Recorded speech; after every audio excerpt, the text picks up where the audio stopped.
2004 से 13 तक के भी प्रधानमंत्री देखे थे, ऐसे प्रधानमंत्री जो बोलते ही नहीं थे।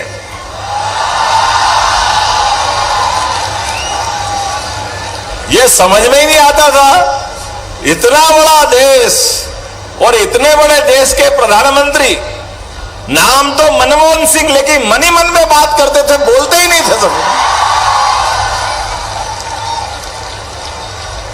और अब आपका भाग्य इतना अच्छा है, जिनके भरोसे से हमारे देश के प्रधानमंत्री, जिनका उठना बैठना आना जाना और दुश्मन की तरफ निगाह उठा के देखे तो हवा निकल जाती है, ये है हमारे वर्तमान के प्रधानमंत्री। हमको गौरवान्वित करने के लिए दुनिया के सबसे बड़े लोकतंत्र के सबसे बड़े नायक यशस्वी प्रधानमंत्री, और प्रधानमंत्री का अपना जीवन भी कितना नीर छीर साफ सुथरा, जो अपने जीवन का एक एक पल अपने देश के लिए जी रहा है, ये हमारे लिए सबके लिए मार्गदर्शक के रूप में है। और वेल्लूर इंस्टीट्यूशन में अगर मैं बात कर रहा हूं तो नवीन टेक्नोलॉजी, अभी अभी मैं आपको बताना चाहूंगा कि हमारे लिए नवीन तकनीक का जो महत्व वेल्लूर टेक्नोलॉजी या वेल्लूर इंस्टीट्यूशन आपके माध्यम से जो आता है, ये यूनिवर्सिटी जो प्रयोग कर रही है। अभी मेरा फोटो खींचा, अभी सम्मान हुआ, और इसी समय में उठ करके बोलने भी नहीं आया, इसके पहले फ्रेमिंग करा के मेरे हाथ में फोटो दे दिया। ये आज के समय का हमारा भारत है।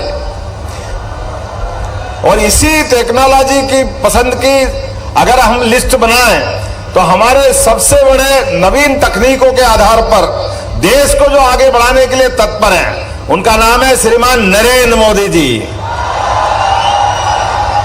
जिनके नेतृत्व में भारत सभी क्षेत्रों में आगे बढ़ रहा है। खास करके नवीन तकनीक को लेकर के, स्टार्टअप को लेकर के, हमारे अपने बौद्धिक क्षमता, ये जो हमारी बौद्धिक क्षमता है, पहले गया जमाना जब यहां से डिग्री लेकर के बेहतर जीवन के लिए हमको विदेश जाना पड़ता है। आज समय बदल रहा है। आज के समय में बदलते दौर में भारत आगे बढ़ रहा है और विदेश के बच्चे अपने देश में आ रहे हैं, अपने इस संस्था को संभाल रहे हैं। ये बदलते दौर का भारत है। और इसी में मैं आप सबको जोड़ता हूं कि आज हमारे सबके सामने ऐसे सारे प्रश्नों के उत्तर निकालने में मेरे सारे विद्यार्थी समर्थ होंगे, मुझे पूरा भरोसा है। हम आज की टेक्नोलॉजी के युग में युवा शक्ति भविष्य के विकसित भारत के ध्वजवाहक है, यह मैं गारंटी ले सकता हूं। हमारे लिए तो आदिकाल से, आज का नहीं कह रहे, हमारी परंपरा तो इतनी उदार थी। 17 लाख साल पहले, किसको कहते 17 लाख साल पहले, समुद्र के ऊपर भी पुल बन सकता है, ये भगवान राम के काल में हमारी संस्कृति ने करके दिखाया है। और अभी तो हवाई जहाज से ही उड़ता आदमी। हो सकता है कोई ऐसी टेक्नोलॉजी आए कि हनुमान जी ने उड़ के प्राप्त कर ली, ये क्षमता भी भविष्य में हो सकती है, कोई असंभव नहीं है। आज के इस दौर के अंदर बदलते समय में हमारे अपने बीच में ऐसे कई रहस्य हैं जिनको जानने की, समझने की, देखने की और हमको अंततः मानने की अवस्था मिलेगी।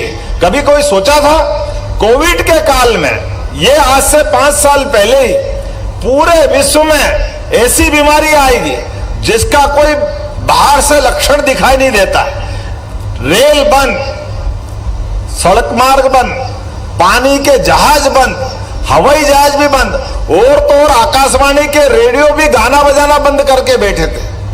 दूरदर्शन पे भी कुछ नहीं दिखाई दे रहा था। लेकिन ऐसे कठिन हालात में यशस्वी प्रधानमंत्री ने पूरे देश के लोगों की रक्षा की, लॉकडाउन लगा करके, डंके की चोट। और मुझे इस बात की खुशी है, सबसे पहले टीके लगा करके जान बचाने का अगर कोई देश को गौरव मिला है तो हमारे देश भारत को मिला, जिसने फ्री में टीके लगाए। ये हमारा देश और ये हमारे देश का बौद्धिक क्षमता है।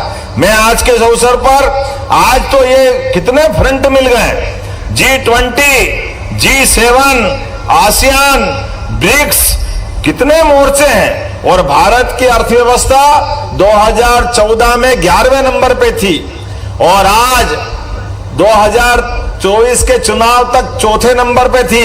और वर्तमान के आंकड़े आ रहा है कि भारत अपने और आने वाले लक्ष्य में जब तक 5 साल पूरे होंगे भारत तीसरे नंबर की अर्थव्यवस्था बनेगा। यह निश्चित भरोसा हमारे प्रधानमंत्री के नेतृत्व में है। आज हमारे देश के दुश्मनों की हालत क्या है। पहले पाकिस्तान की तरफ से गोली चलती थी, हमारे सैनिकों के सर काट के ले जाते थे, हमारे लोग हाथ पे हाथ धरक के बैठते थे। अरे हमारे घर से बच्चे कोई डॉक्टर, कोई इंजीनियर, कोई सिपाही बनकर के देश की सेवा करते हैं। उनका खून देश की सेवा के लिए काम आता है। लेकिन बड़े दुर्भाग्य के साथ कहना पड़ रहा था, पाकिस्तान जैसा पिद्दी देश हमारे सैनिकों के सर काट के ले जाए। 10 साल तक अपमान होता रहा। 2003 से 2013 तक हमारे देश ने बदला नहीं लिया और अब हमारे बीच में 56 इंच के सीने वाले प्रधानमंत्री है। एक बार हिम्मत करे पाकिस्तान तो घर में घुस के मार के आते। ये भारत है और ये वर्तमान में प्रधानमंत्री की कार्यशैली है। आज के समय में मैं अपनी ओर से शैक्षणिक संस्थान में आपकी शिक्षा के बाद दीक्षा की तरफ आता हूं। दीक्षा का मतलब हमारा जीवन, हम अपना खुद का अपना एक संसार बनाएं और संसार में हमारी ऊंची उड़ान और ऊंची हो सकती है, लेकिन अपनी जमीन पे पैर टिके रहे। हमारे से जो बेहतर हो सकता है वो